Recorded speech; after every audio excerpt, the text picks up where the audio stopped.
Kasih sayang.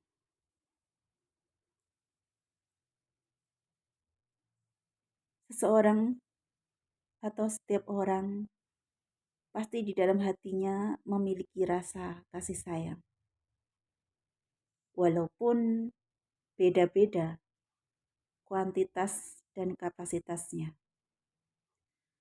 Ada orang itu yang hanya bisa menyayangi keluarganya sendiri, saudaranya kandung, orang-orang terdekatnya, orang tua,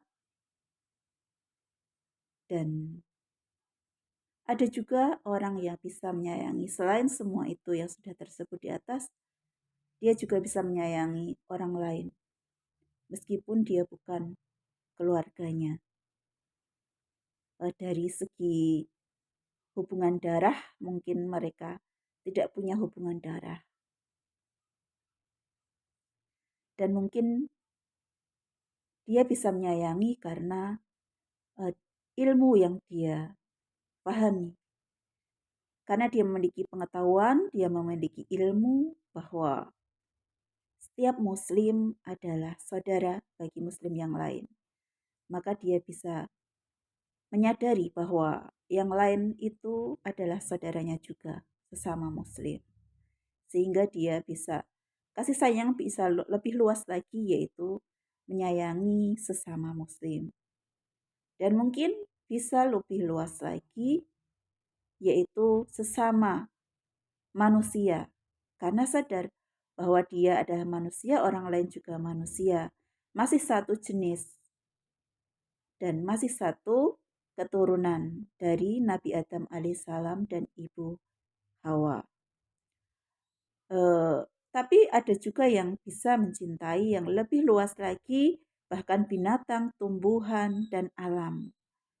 Karena saat dia mengetahui bahwa semua yang ada adalah ciptaan Allah, semuanya adalah miliknya Allah, sama-sama ciptaan Allah, sama-sama miliknya Allah, sama-sama makhluknya Allah, maka dia akan menyayangi semuanya karena sadar bahwa uh,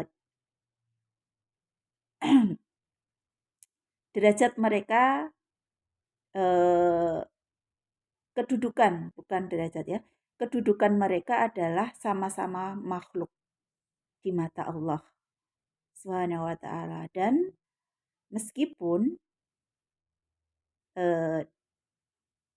ada ketentuan-ketentuan lain atau apa ya, Tuhan telah menetapkan di antara semua itu ada yang ditinggikan derajatnya oleh Allah dari sebagian yang lain.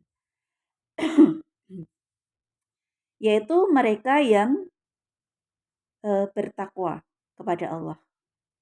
Yang lebih tinggi derajatnya di antara yang lain adalah yang lebih bertakwa kepada Allah. Itu yang akan menjadi ukuran tingginya derajat seseorang di antara yang lainnya. Jadi kalau dalam pandangan Allah, perbedaan makhluknya, ketinggian derajat makhluknya, Allah akan meninggikan derajat makhluknya dengan cara memberikan kesempatan bagi makhluknya untuk berlomba-lomba dalam kebaikan, untuk memberikan kesempatan siapa saja untuk bertakwa. Dan masing-masing memiliki dua potensi, sama-sama memiliki dua potensi. Potensi untuk berbuat baik dan potensi untuk berbuat salah. Nah,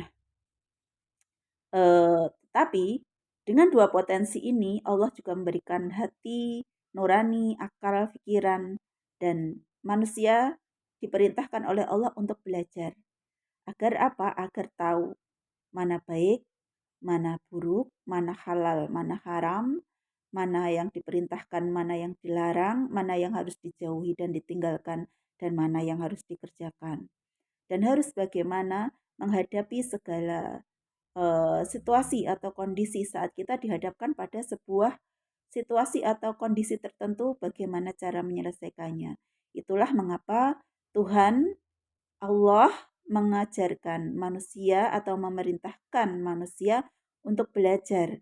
Dan kenapa belajar? Perintah belajar itu seumur hidup dari ayunan sampai liang lahat. Karena selama manusia masih hidup di dunia ini, dia akan selalu menghadapi persoalan.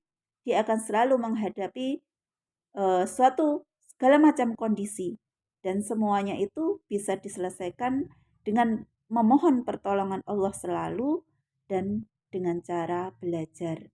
Karena dari belajar itu kita akan mendapatkan pengetahuan. Dan dengan pengetahuan, modal pengetahuan itulah kita akan tahu bagaimana cara menyikapi setiap kondisi yang kita hadapi, insya Allah. Dengan izin Allah dan pertolongan Allah tentu saja. Nah, kawan-kawan,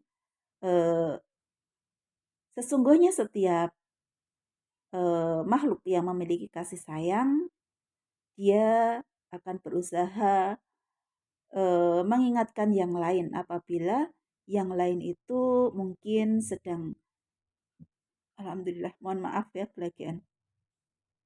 Mungkin yang lain itu sedang salah jalan, salah langkah, atau terpeleset, jatuh dalam kesalahan, atau lalai, atau mungkin memang eh, seseorang itu atau orang lain itu mungkin karena kurang ilmu, karena kurang pengetahuannya sehingga dia melakukan hal-hal yang salah atau kemaksiatan-kemaksiatan. Karena dia mengingat bahwa setiap manusia adalah saudaranya, maka dan eh, sesama saudara harus saling menjaga, harus saling menyayangi, harus saling menjaga. Dan ada juga perintah Allah agar kita itu eh, menyayangi orang lain sebagaimana kita menyayangi diri kita sendiri. Maka kalau diri kita inginnya sesuatu hal yang baik-baik, inginnya kita ini menjadi baik, inginnya menjadi benar, inginnya selamat, tentu saat saudara kita yang lain jatuh di dalam suatu kesalahan, tentu kita eh, akan berusaha untuk mengingatkan. Dan karena kita memiliki rasa kasih sayang dan tujuan kita untuk mengingatkan, untuk membuatnya sadar kembali ke jalan Allah, maka tentu kita akan berusaha melakukan nasihat, memberikan nasihat atau memberikan peringatan dengan cara sebaik-baiknya. Yang tentu saja mudah-mudahan itu bisa diterima. Walaupun kadang seseorang sudah berusaha dengan cara yang baik, masih belum bisa difaham dengan baik. Tetapi itu tidak masalah. Yang penting kita berusaha untuk melakukan yang baik. Jangan sampai menyakiti hati saudara kita. Niatnya kita ingin memberikan peringatan atau ingin mengingatkan, pada akhirnya malah menyakiti. Dan itu akhirnya malah disalahpahami, nanti bisa menjadi pertengkaran atau permusuhan akhirnya malahan kalau sampai kita menggunakan cara yang salah.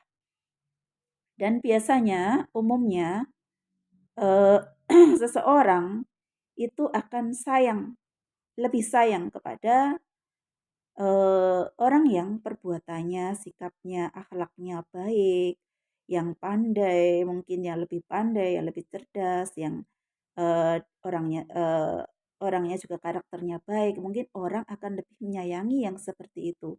Misalnya di sekolah guru mungkin kalau melihat muridnya ada yang pandai, ada yang nurut, ada yang akhlaknya sangat baik.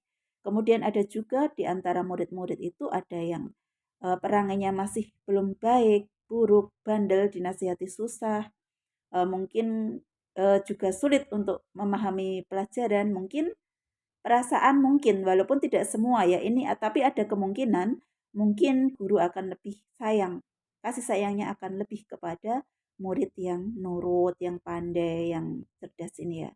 Padahal sebenarnya yang sudah baik akhlaknya ini harusnya sudah tidak begitu mengkhawatirkan. Yang masih membuat khawatir, yang masih membuat susah, yang membuat harusnya sedih adalah murid yang perangainya belum baik. Dan mereka lah yang sebenarnya sangat lebih butuh kasih sayang, lebih butuh perhatian untuk dinasehati dan diajak kembali menjadi lebih baik.